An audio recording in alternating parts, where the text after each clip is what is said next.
تتلى عليكم فكنتم بها تكذبون قالوا ربنا غلبت علينا شقوتنا وكنا قوما ضالين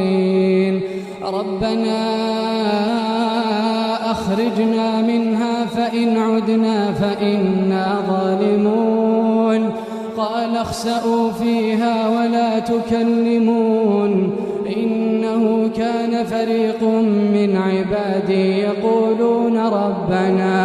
يقولون ربنا آمنا فاغفر لنا وارحمنا وأنت خير الراحمين